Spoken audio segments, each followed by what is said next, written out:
Buenos días, mi nombre es Camilo Hernández y en el día de hoy explicaré unos ejercicios del segundo seguimiento de parte del taller de la materia de electricidad y magnetismo.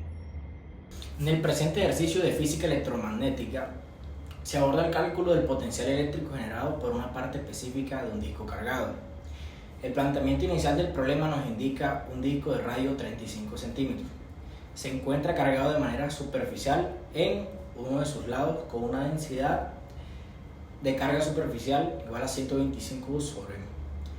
Posteriormente se eliminan 3/4 partes del disco, dejando solamente un cuadrante.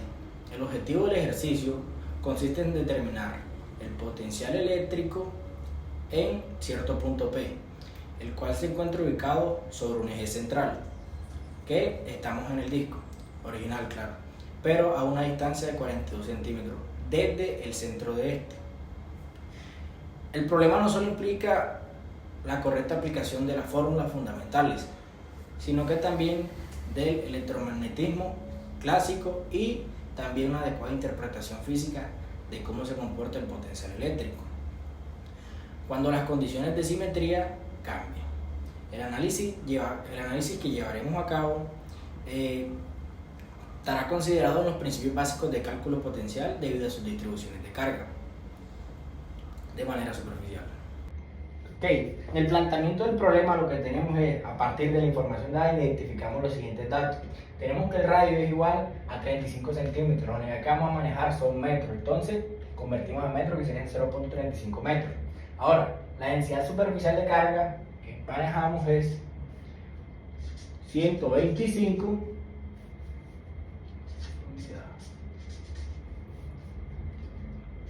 que va a ser igual 125 por 10 a la menos 6. Entonces, la densidad desde el punto, desde el centro del disco que tenemos es, la distancia que vamos a manejar es de 42 centímetros. Y también vamos a hacer lo mismo, vamos a manejarla en la unidad de metro, que sería 0.42 metros. Ahora, se conserva solamente un cargo del disco, es decir, un cuarto del disco original. Entonces, ¿qué vamos a hacer? El punto de interés P se encuentra alineado a lo largo del eje perpendicular al plano. Dado que solo queda uno del cuadrante del disco, debemos tener en cuenta que la magnitud del potencial eléctrico será proporcional a la fracción de carga restante, es decir, proporcional a un cuarto. Las bases teóricas que vamos a manejar aquí primero son las del potencial eléctrico, debido a la distribución superficial que tenemos de carga en un punto a lo largo del eje perpendicular del centro del disco. Esto es dado por la siguiente fórmula que vamos a manejar, donde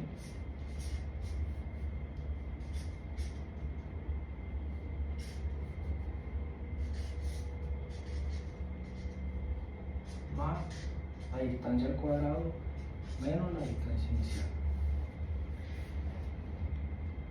Entonces, tomando los datos del ejercicio, reemplazando, tenemos que esto va a ser igual a 8.854 por 10 a la menos 12 y su respectiva unidad.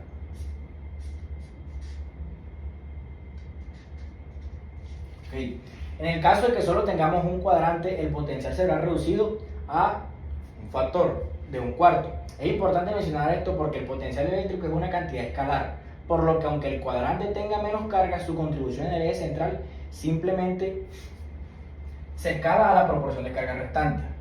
Ahora, respecto a lo que tenemos aquí, el desarrollo del cálculo que vamos a hacer, primero va a ser interpretar la fórmula usada. Observamos que el desarrollo se emplea en la fórmula de la siguiente manera.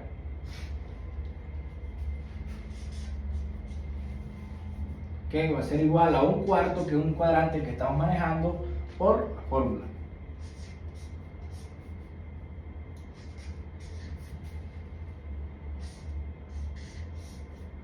Sobre el radio al cuadrado más la distancia al cuadrado menos la distancia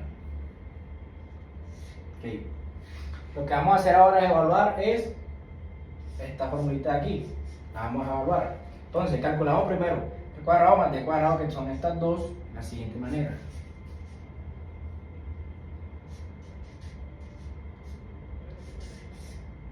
Entonces, R cuadrado, reemplazando los datos del ejercicio, tenemos que esto va a ser igual a 0.35 metros,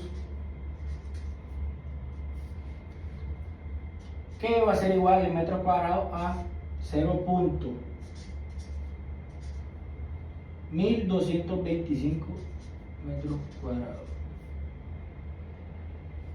Ahora, distancia 2, que sería d cuadrado, va a ser igual a 0.42 metros, que son los datos que nos da el ejercicio y aquí en la conversión, que va a ser igual a 0.754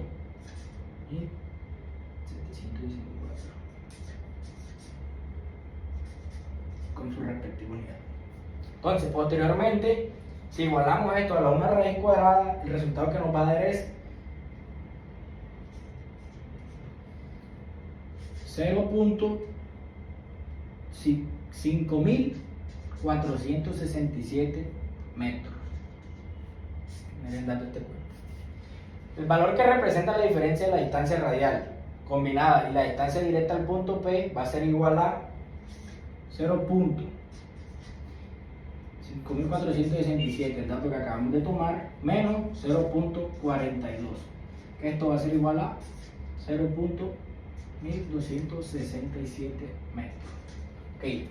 El valor que representa la diferencia entre la distancia radial combinada y la distancia directa del punto P, ahora lo que vamos a proceder es a sustituir los valores de la ecuación general. Entonces, la ecuación que teníamos acá la vamos a empezar a sustituir de tal manera que d es igual a un cuarto, porque estamos manejando un solo cuadrante, por, ahora sí vamos a empezar a reemplazar los datos de la fórmula, que son 125 por 10 a la menos 6 sobre 8854 por 10 a la menos 12, y todo este factor lo vamos a multiplicar por 0.1267. Ahora, resolviendo los valores y despejando, llegamos a la conclusión que, darnos un paso para refrescar más rápido, que d va a ser igual a 1787 por 10 a la 6, en el mismo término. Aquí vamos a dividirlo sobre 4. ¿Por qué sobre 4? Porque tenemos siguiendo los mismos valores, aunque este se reduzca a un cuarto del cuadrante. Entonces, igual a 4000.467 por el valor de 10 a la 5.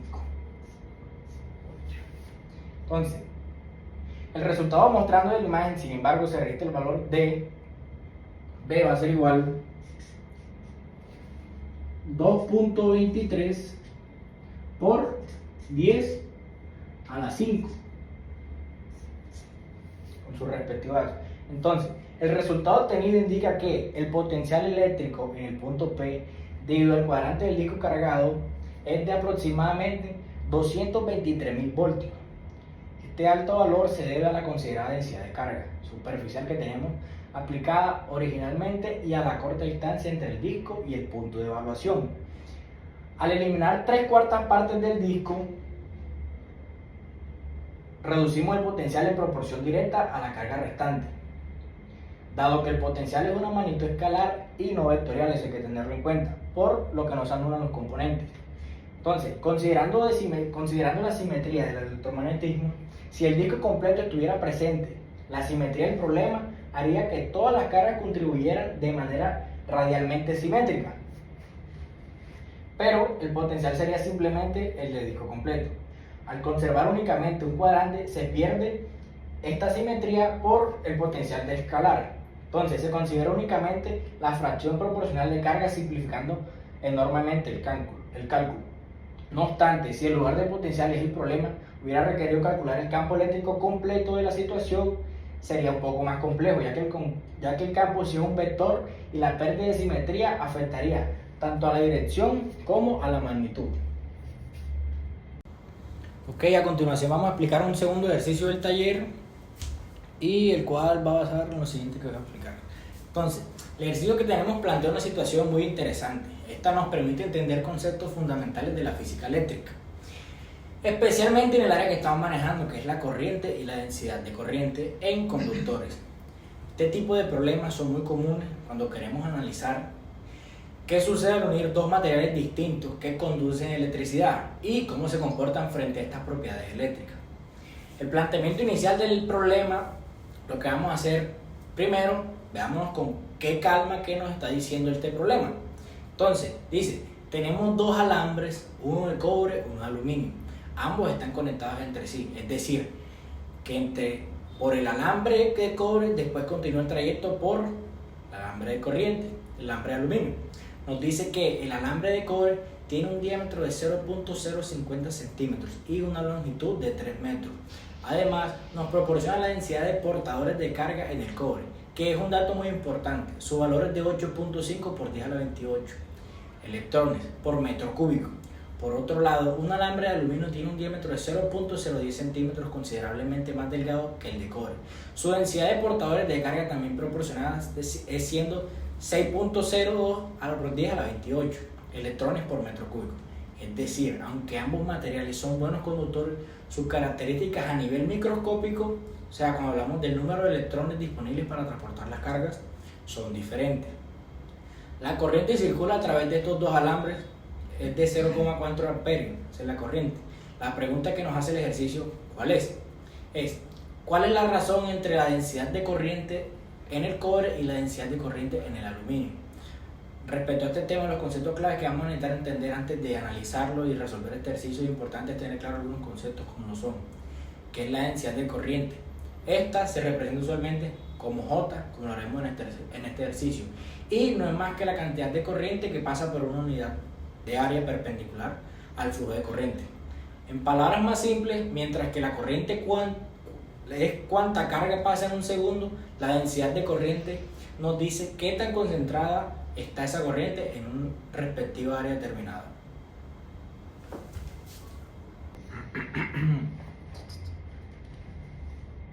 Ok, maten. Ey, prisa, monda, quiero ver que se aumenta verga. Mano, para que así, Ok, matemáticamente la densidad se puede definir como J, como lo habíamos mencionado. Entonces, la fórmula que vamos a utilizar aquí para comenzar es J igual a I sobre A, donde I es la corriente que pasa y A es el área de la sección transversal del conductor. Entonces, en este problema en particular, la corriente que pasa es la misma tanto en el cobre como en el aluminio, porque los alambres están en serie. Entonces, uno tras otro, la cantidad de carga que entra del sistema debe ser igual a la que sale. Siempre va a ser así. Así que la corriente no cambia. Lo que sí puede cambiar es el área de cada alambre y por tanto su densidad de corriente. Entonces, el procedimiento que vamos a utilizar, ¿cuál es? Ahora que sabemos qué significa la densidad de corriente, entendemos que para resolver este problema necesitamos conocer el área de la sección transversal de cada alambre. Pero aquí viene un detalle que debemos tener en cuenta. Es importante porque nos dan el diámetro de cada alambre, no su área directamente. Entonces, sabemos que el área de un círculo, que es la forma de la sección transversal del alambre, se calcula mediante la siguiente fórmula.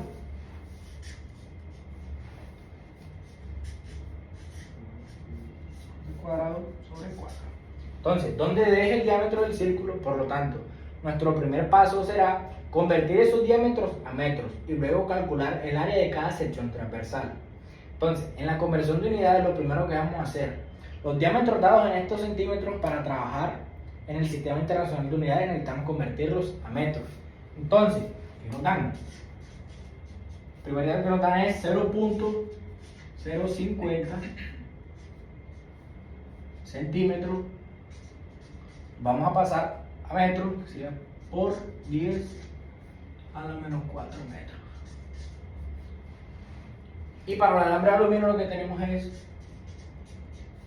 0.010 centímetros por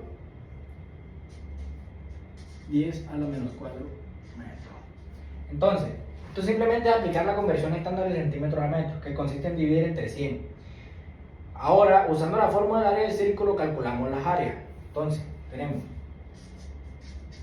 área del círculo que va a ser igual a pi por 5.0 por 10 a la menos 4 cuadrado. Todo esto sobre 4. Lo tenemos aquí. Entonces, para el aluminio tenemos también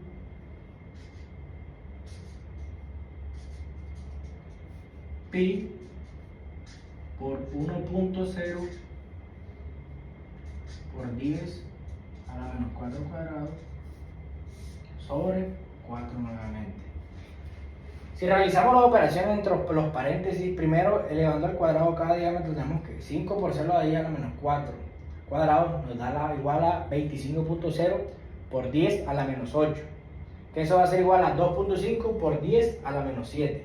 Y para el aluminio lo que tenemos es 1.0 por 10 a la menos 4 cuadrado, que nos va a dar igual a 1.0 por 10 a la menos 8. Multiplicamos estos resultados por pi y dividimos entre 4 para obtener el área exacta de cada uno de estos alambres. La relación entre densidades de corriente, recordemos que la densidad de corriente depende de la corriente que pasa y del área. Entonces, teniendo la fórmula que utilizamos al principio, para el cobre la que vamos a usar es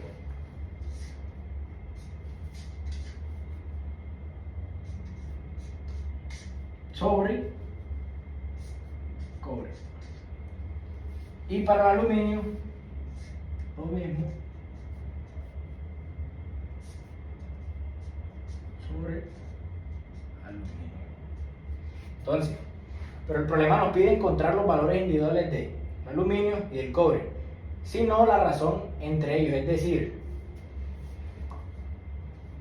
vamos a encontrar este sobre este. Si observamos la fórmula, como la corriente I es la misma en ambos casos, al hacer el cociente se cancelan las corrientes y obtenemos que esto va a ser igual a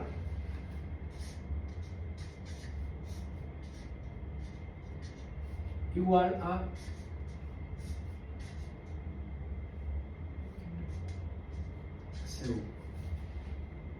Sustituyendo y simplificando, entonces lo que vamos a hacer ahora será reemplazar los valores de la área que obtuvimos, que van a ser primero pi por 1.0 por 10 a la menos 4 cuadrado sobre 4 sobre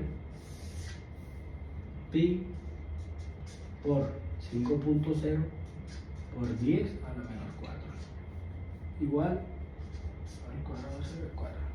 Entonces, el cuadrado de 1 por 0 por 10 a la menos 4 es 1 por 0 por 10 a la menos 8. Y el cuadrado de 5 por 0 por 10 a la menos 4 es 25 por 10 a la menos 8. Entonces, tenemos que, esta forma simplificando, reduciríamos a 0 por 10 a la menos 8 sobre 25.0 por 10 a la menos 8. Entonces, simplificando, lo que nos queda es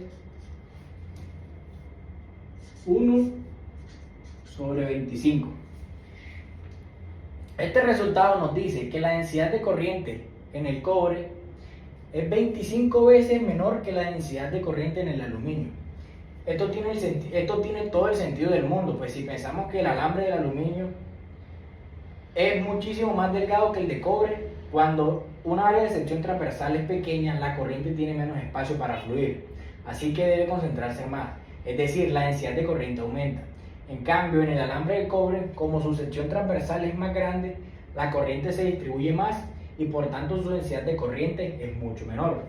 Entonces, este problema no solo nos permite practicar cálculos de áreas y proporciones, sino también nos da una idea muy clara de que estas propiedades físicas y geométricas de los materiales afectan en la forma en que la corriente eléctrica se distribuye en ellos.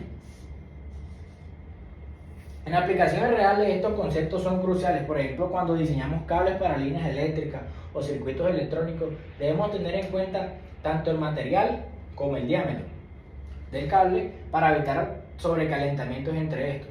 Si la densidad de corriente en un material demasiado alto, el alambre también puede calentarse excesivamente y provocar fallos o incendios.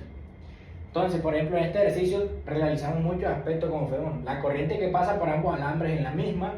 La densidad de corriente depende del área de la sección transversal, que debemos tenerlo en cuenta siempre. Que la densidad de corriente es inversamente proporcional al cuadrado del diámetro y que los resultados que nos muestran que un alambre más delgado, la densidad de la corriente es mucho mayor. Ok, a continuación vamos a explicar el último ejercicio, el 13 en el taller. Y vamos a presentar primero la problemática del problema como lo hemos hecho en los anteriores ejercicios. Este consiste en un condensador de placas paralelas. Nos dan dos discos metálicos uno frente al otro separados por cierta distancia, la cual nos las indica aquí que específicamente son 15 centímetros. Como en los dos ejercicios anteriores, lo que vamos a hacer es convertirlos a unidades de sistema internacional, lo que significa pasar de centímetros a metros. Entonces ya sabemos que 0.15 centímetros en metros, sabemos que son 15 centímetros, que equivalen a 0.15 metros. Además, nos proporcionan el radio de los discos que es de 8 centímetros. Sin embargo, para resolver este problema es particular que el radio no es relevante porque no es necesario el ejercicio, nos pide calcular ni la capacidad de los discos ni sus áreas. Únicamente nos solicita encontrar la diferencia de potencial eléctrico entre ellos. Nos indican también que la densidad de carga superficial, es decir, cuánta carga eléctrica hay distribuida por unidad de área sobre los discos, es de 124 microcoulomb. Esta es una unidad que también hemos manejado en clase y en los ejercicios pasados del primer corte, y también lo utilizamos un poco en el segundo corte. Entonces, frente a este ejercicio lo que vamos a aplicar, necesitamos los valores del campo eléctrico y con los datos que nos dan a continuación. El objetivo de este es encontrar la diferencia potencial entre eléctrico y los discos. Conceptos clave, los que hemos manejado anteriormente, para resolver este problema fundamental. Recordar que existe entre el campo eléctrico y la diferencia de potencial en la distancia. Entonces, en un campo uniforme, como es el de caso de los dos discos metálicos paralelos, cuando el campo eléctrico es constante entre dos superficies planas y paralelas, la diferencia de potencial que existe entre ellas es simplemente el producto del campo eléctrico por la distancia que la separa. En palabras más sencillas podemos decirlo o imaginarlo como caminar en línea recta en una pendiente constante. La energía que ganamos o perdemos proporcional a la distancia que recorremos multiplicada, esta va a ser multiplicada por la inclinación constante de la pendiente. Ok, utilizando los datos dados por el ejercicio, sustituimos el valor de U en la fórmula. La densidad de carga superficial, como ya mencionamos, es igual a 124 por 10 a la menos 6 centímetros sobre metro cuadrado. Al dividir esta cantidad por 8.85 por 10 a la menos 12 tenemos un valor de campo eléctrico E. Este valor será aproximadamente de 1.40.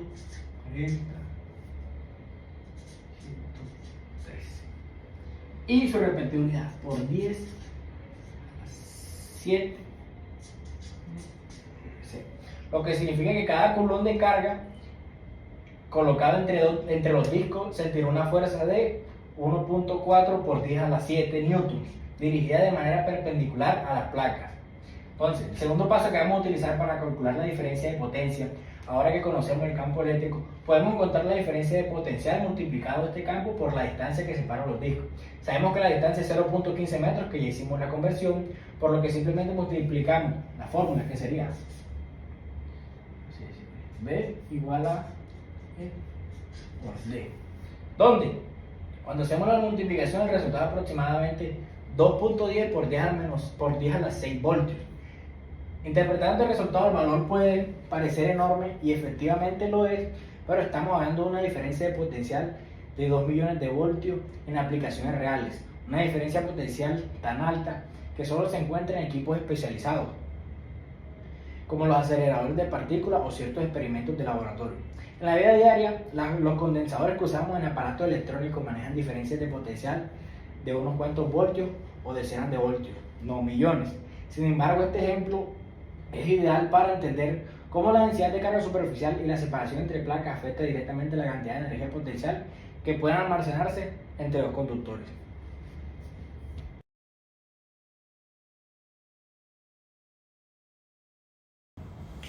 Este ejercicio nos ha permitido reforzar varios conceptos claves que vimos a través del video. La importancia de convertir todas las unidades del sistema internacional es un punto clave para desarrollar estos ejercicios de centímetros de metro y como lo dejamos para cualquier cálculo. Como la densidad superficial de carga y la permitividad del vacío se combinan para determinar el campo eléctrico generado por una placa cargada, como es el campo eléctrico uniforme entre dos placas. Esto conduce a una relación entre el campo eléctrico, distancia y la diferencia de potencial. La magnitud de cantidades físicas involucradas en configuraciones ideales que muchas veces no son mayores que las que encontramos en aplicaciones prácticas. Además, este problema muestra el poder de la electrostática para poder generar diferencias entre potencial impresionantes utilizando simplemente carga distribuida de manera uniforme. Muchas gracias.